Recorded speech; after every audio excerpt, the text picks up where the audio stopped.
Hello everyone and welcome back to the Reese's Writing YouTube channel. Today we're going to be reviewing MIcheal Moorcock's Behold the Man.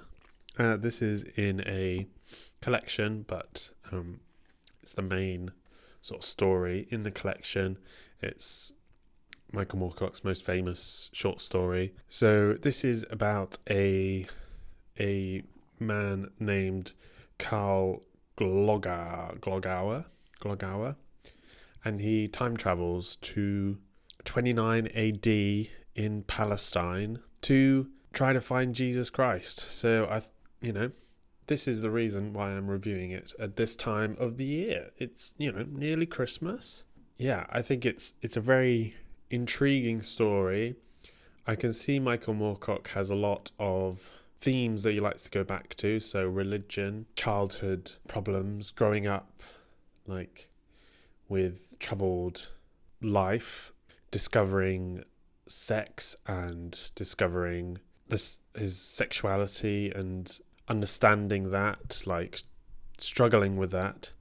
I believe MIcheal Moorcock plays a lot with or tries to write a lot about sort of bisexuality and not knowing, just being a bit unsure, and that is played a lot in Behold the Man, in the sort of, because it goes back, it sort of flashbacks back to when he's a kid and the problems he had when he was with his mum, and having his mum divorced with his dad. He now lives just with his mum, who's sort of dating, and he struggles with that. He struggles with the lack of attention, and that's a really well explored part of the story. And I can see that MIcheal Moorcock, because I recently read Elric Saga, and that had a little introduction. I don't know what it was or anything, but it played a lot with those themes as well. So I can see that I think MIcheal Moorcock plays with those ideas,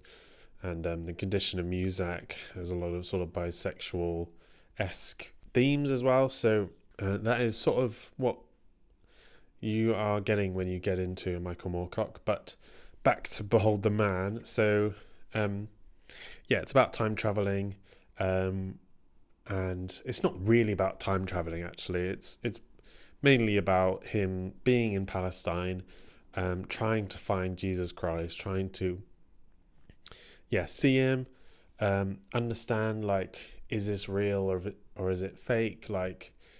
Is it sort of prophetic? Is it sort of folklore-y, or is it real?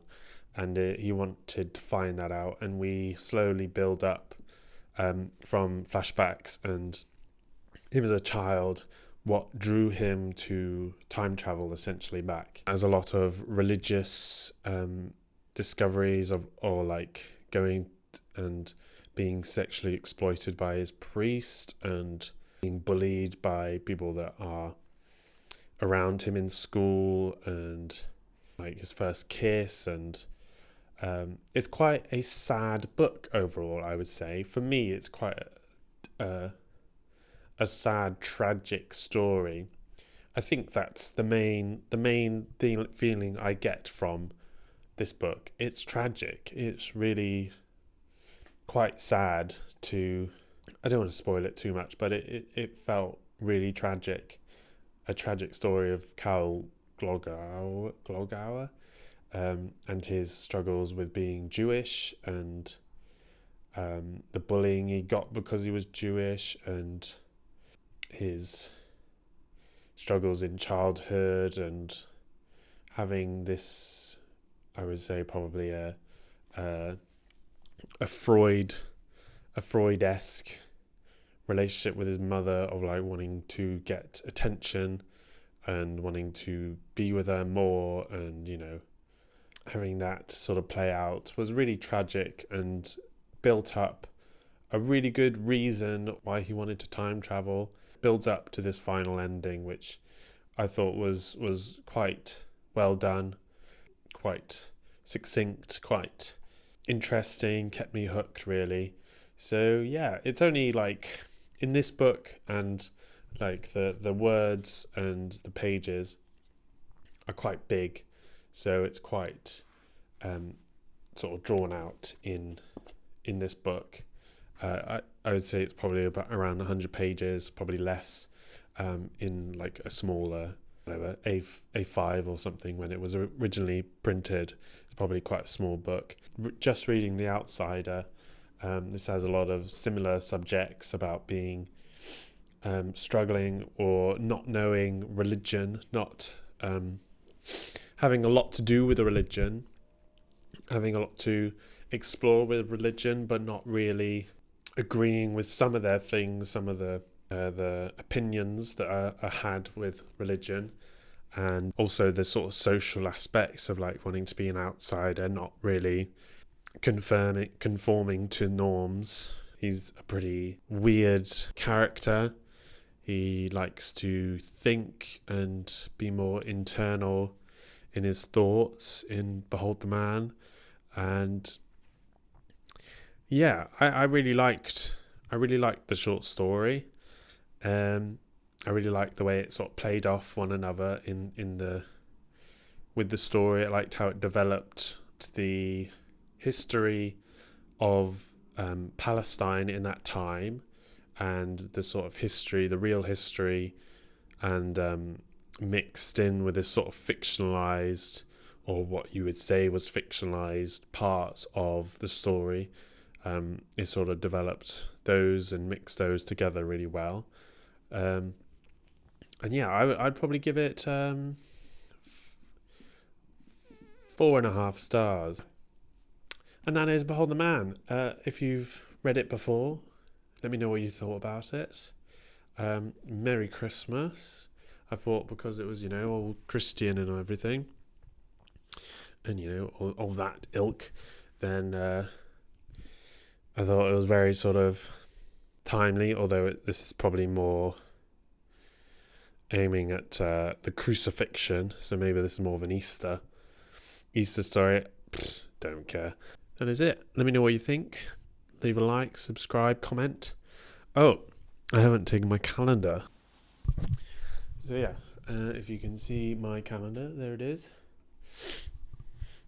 Okay, let me just go and get it. Just, it's coming up to Christmas, so I thought I'd introduce you to my calendar. It only feel like tic-tac. One tic-tac. It's a bit stingy, isn't it, Mum?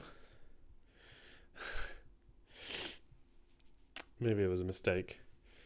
Okay, well, there's a tic-tac.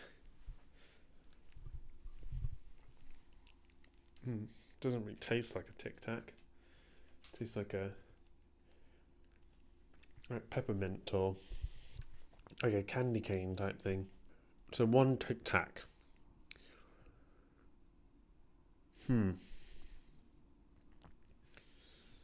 Whoa.